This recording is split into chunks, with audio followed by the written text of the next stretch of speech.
রব্বুল আলামিন প্রজন্মের এই যুবকগুলার জওয়ানি তোমার কাছে আমানত দিয়ে গেলাম।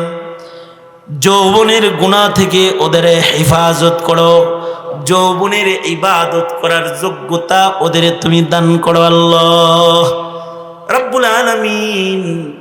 জানি না কোন দোকানের কাফন আমাদের জন্য রেডি হয়ে গেছে, কোন সোপের বাস না জানি পেকে গেছে, কখন জানি মসজিদের কোনার পালকি বাড়ির দুয়ারে দাঁড়ায় যায়। আল্লাহ কবরের পালকি পাঠানোর আগে কামেল মুমিনের দপ্তরে নাম উঠায়া দিও আল্লাহ। আল্লাহর রাসূল সাল্লাল্লাহু আলাইহি ওয়াসাল্লাম মুসলমানরা কাফের কতগুলো বন্দী করে নিয়ে এসেছে মুসলমান যুদ্ধের মাঠে। যুদ্ধের আইন কি? যুদ্ধের আইন হলো মুসলমানের হাতে কাফের বন্দী হলে কাফেররা হবে দাসদাসী, আর কাফেরের হাতে মুসলিম বন্দী হলে ওরা হবে ওদের দাসদাসী। তবে ট্যাক্স দিয়া জরিমানা দিয়া ছুটায় আনার বিধানও ছিল, কিন্তু যদি ছুটায় না নেয় দাসদাসী হয়ে যায়। তো কিছু দাসদাসী কাফেররা গ্রেফতার হয়ে নবীজির পাশে আসছে। আল্লাহর রাসূলের নজর পড়ে গেছে মেয়েদের উপরে। যে যুবতীগুলা গ্রেফতার হয়েছে তাদের ভেতরে একটা মেয়ে আছে, তার গায়ে ওড়নি নাই, হিজাব নাই।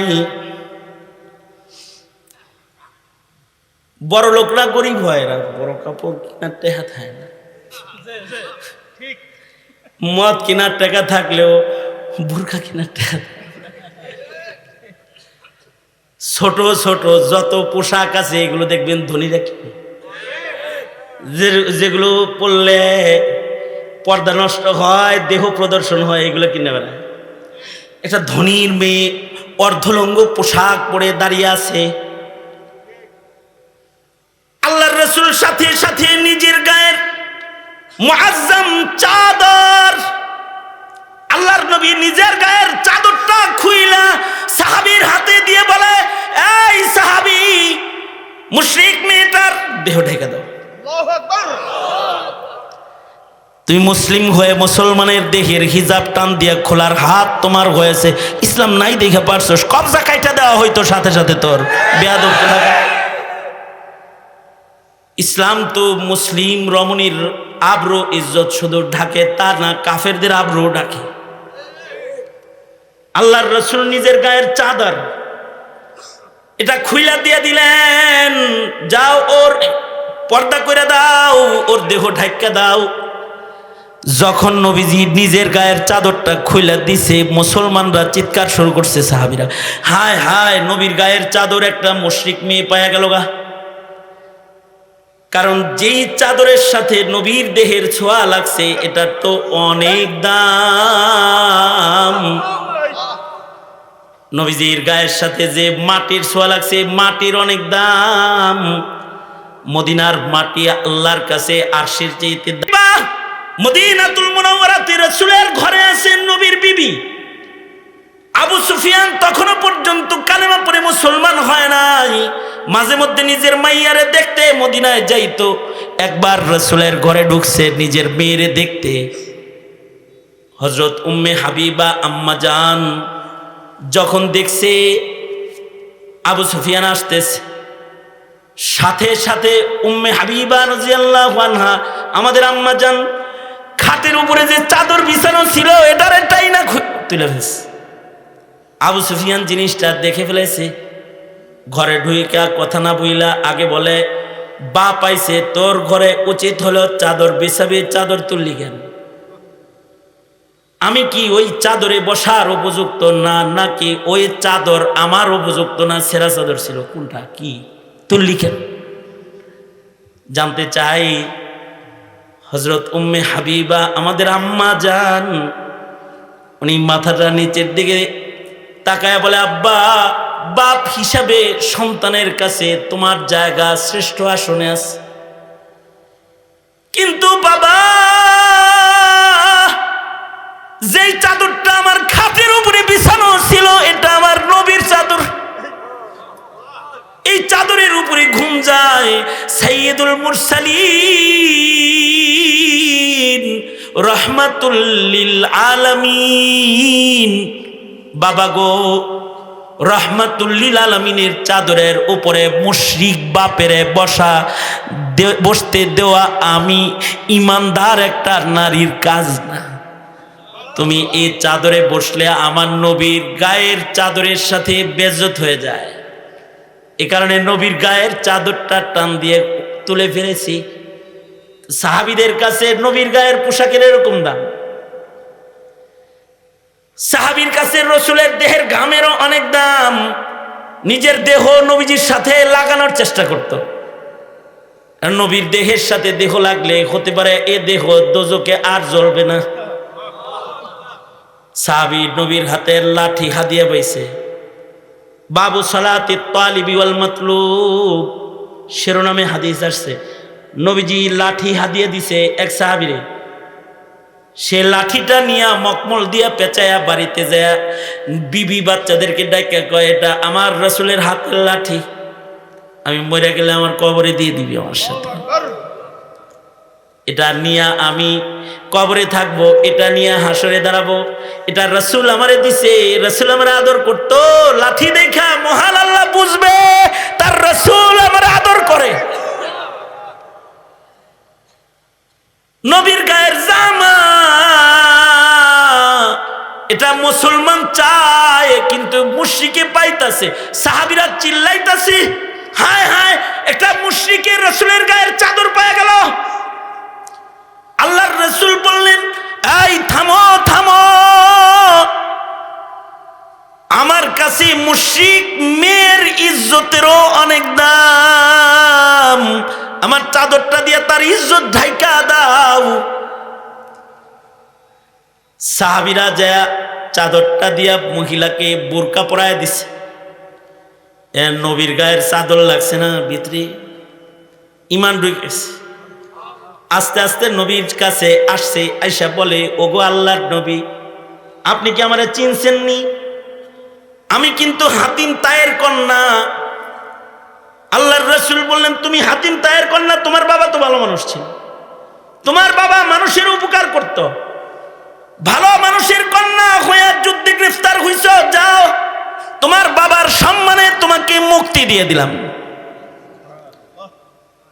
এ রাসূল, আপনি আমারে মুক্তি দিলেন, আমার ভাই তো ভাগ্যা গেছে গা, আদি, সেও গ্রেফতার হয়েছিল, আদি ইবনে হাতিম, সে ভাগ্যে গেছে, আমি বন্দী হয়েছি, আপনি আমারে মুক্তি দিছেন, কিন্তু আপনার মুক্তি আমি নিব না। হ্যাঁ, মুক্তি তখন নিব যখন আমার সাথে সঙ্গে সবাইরে মুক্তি দিব। সবাইরে যদি মুক্তি দেন তাহলে আমি মুক্তি, আর যদি সবাই বন্দী দাসী হয় তাহলে আমিও দাসী। একজন ছাড়া পাবে, বাকিরা বন্দী হবে, হবে না।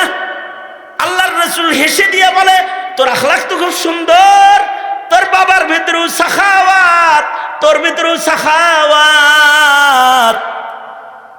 যা, তোকে মাফ করলাম তোর বাবার কারণে, আর তোর বান্ধবীদের মাফ করলাম তোর কারণে।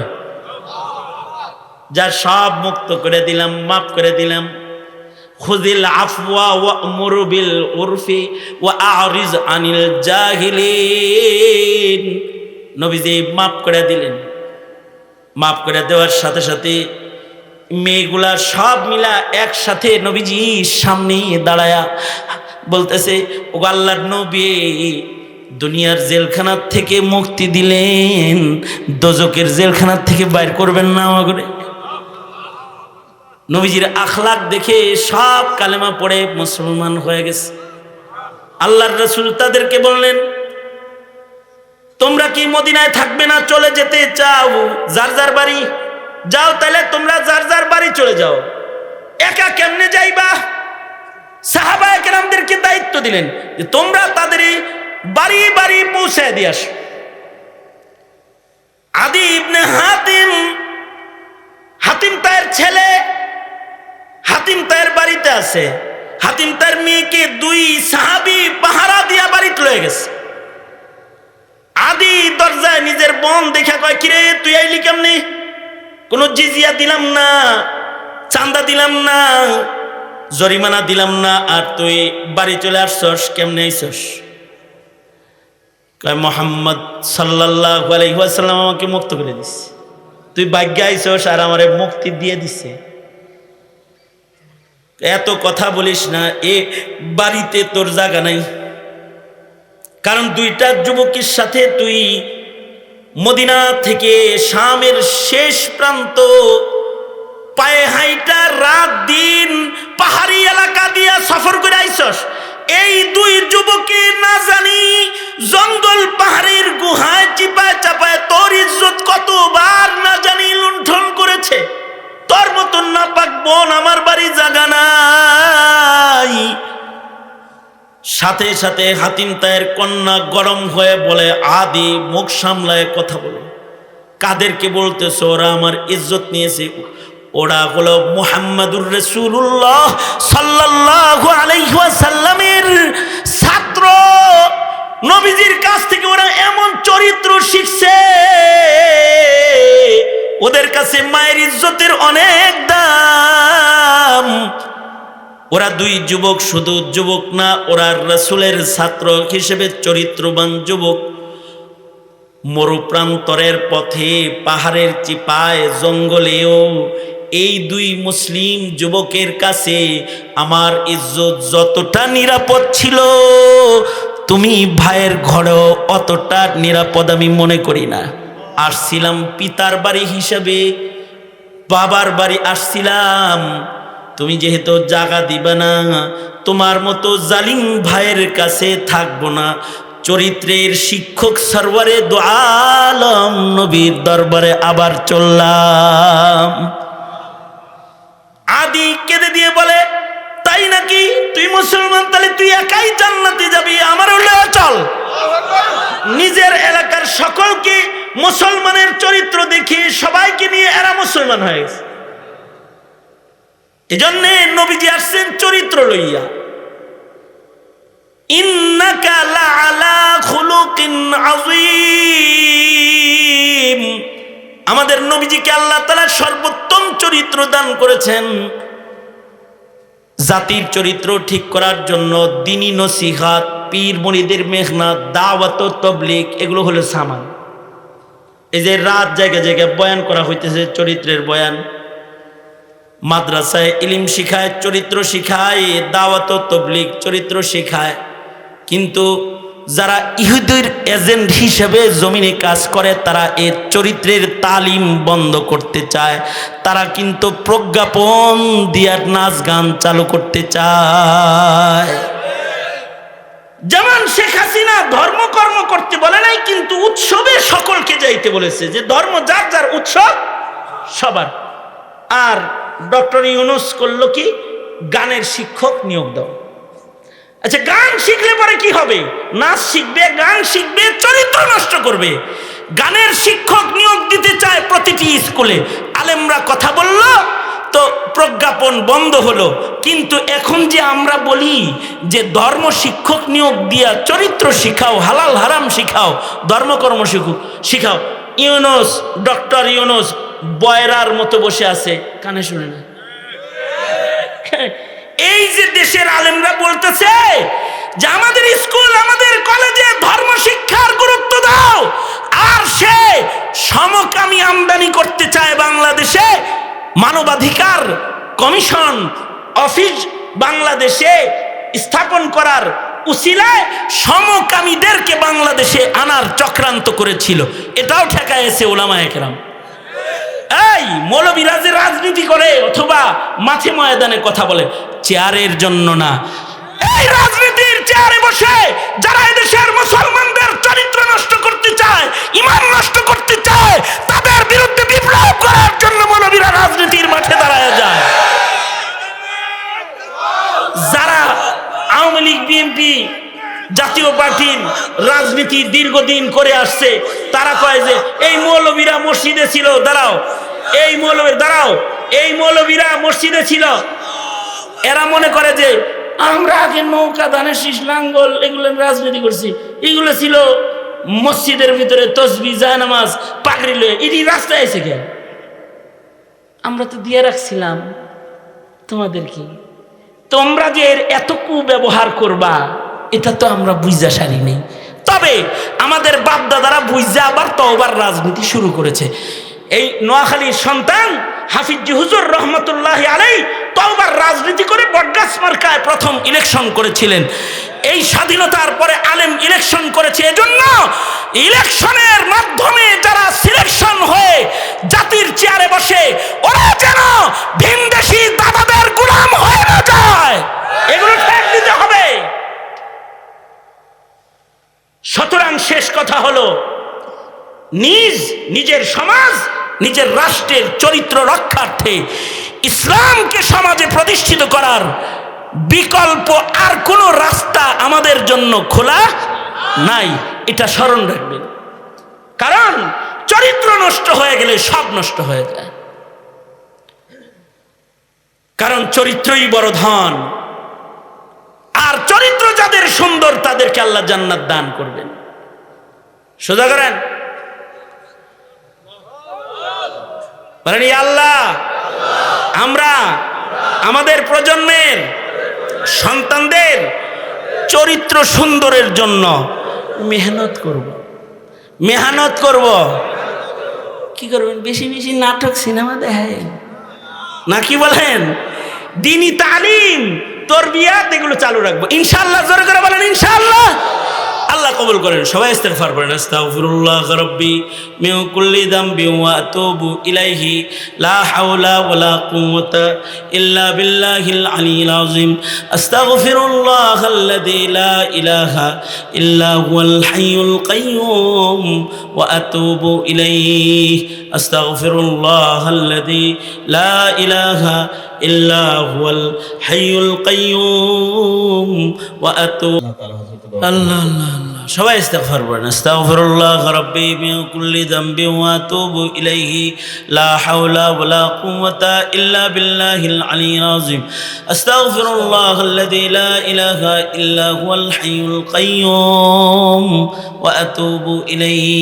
আলহামদুলিল্লাহি রাব্বিল আলামিন।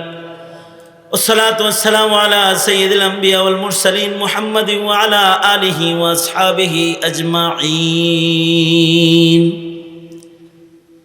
আল্লাহ, একটা মসজিদকে উপলক্ষ করে আজকের মহতি আয়োজন এলাকার যুবকেরা আয়োজন করেছে।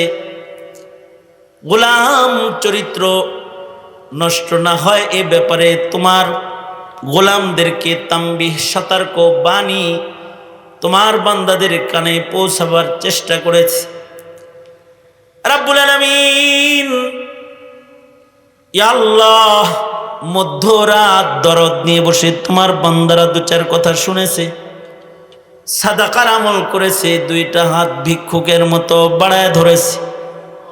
আমাদের জিন্দেগির যত গুনাহ আমরা করেছি, ইয়া আল্লাহ, আমাদের সব গুনাহ খাতার জন্য তোমার কাছে মাপ চাই। মেহেরবানি করে আমাদের জিন্দেগির সব গুনাহ মাফ করে দাও আল্লাহ। জেনে না জেনে, অন্ধকারে আলোয় গোপনে প্রকাশ্যে যত পাপাচার করেছি ক্ষমা করে দাও। বৃদ্ধ বাবাজিদেরকে হযরত আবু বকর বানায় দাও। যুবকগুলার জওয়ানি তোমার কাছে আমানত, যৌবনের গুনাহ থেকে ওদের তুমি রক্ষা করো আল্লাহ। ইয়া আল্লাহ, পর্দার আড়ালের মা বোনদের হযরত ফাতিমা খাদিজা বানায় দাও। আমাদের প্রজন্মের চরিত্র সুন্দরকরণের দ্বীনি শিক্ষা ঘরে ঘরে পৌঁছায় দাও আল্লাহ। দেশ জাতির জন্য খায়রের ফয়সালা করো, কল্যাণের ফয়সালা করো। নিকৃষ্ট জালেম ইসরায়েলকে হালাক করে দাও আল্লাহ। ফিলিস্তিন আজাদ করে দাও, মসজিদুল আকসাকে আজাদ করে দাও।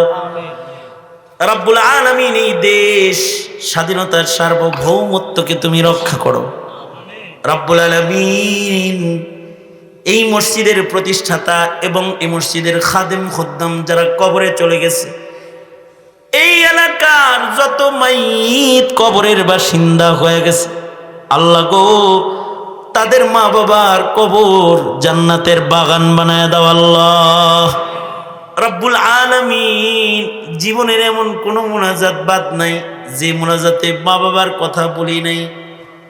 আল্লাহ, আজকের মুনাজাত ব্যতিক্রম নয়। মা বাবারে কবরে কষ্ট দিও না আল্লাহ, তাদের কবরগুলা জান্নাতের বাগান বানায় দাও। যাদের আব্বা আম্মা আছে, মা বাবার খেদমত করার তৌফিক দাও। যাদের ঘরে অসুস্থ পিতামাতা আছে, তাদের সুস্থ করে দাও আল্লাহ। রব্বুল আলামিন, প্রজন্মের এই যুবকগুলার জওয়ানি তোমার কাছে আমানত দিয়ে গেলাম। যৌবনের গুনাহ থেকে ওদের হেফাজত করো, যৌবনের ইবাদত করার যোগ্যতা ওদের তুমি দান করো আল্লাহ রাব্বুল আলামিন।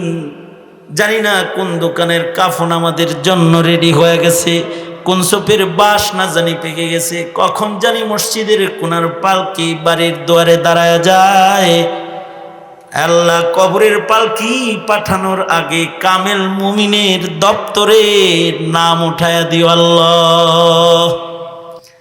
اللهم عافنا في قدرتك وادخلنا في رحمتك نسألك دوام العافية وتمام العافية والشكر على العافية اللهم وفقنا لما تحب وترضى من القول والعمل والفعل والنية والهدي إنك على كل شيء قدير اللهم اجعلنا من التوابين واجعلنا من المتطهرين واجعلنا من عبادك الصالحين الغر المحجلين الوفد المتقبلين اللهم أحينا مسلما وأمتنا مسلما اللهم إنا نستعينك على طاعتك اللهم إنا نسألك الجنة ورزاك ونعوذ بك من النار اللهم إنا نسألك الرضا بالقدر والفوز في القضاء ونزول الشهداء وعيش السعداء ومرافقة الأنبياء والنصر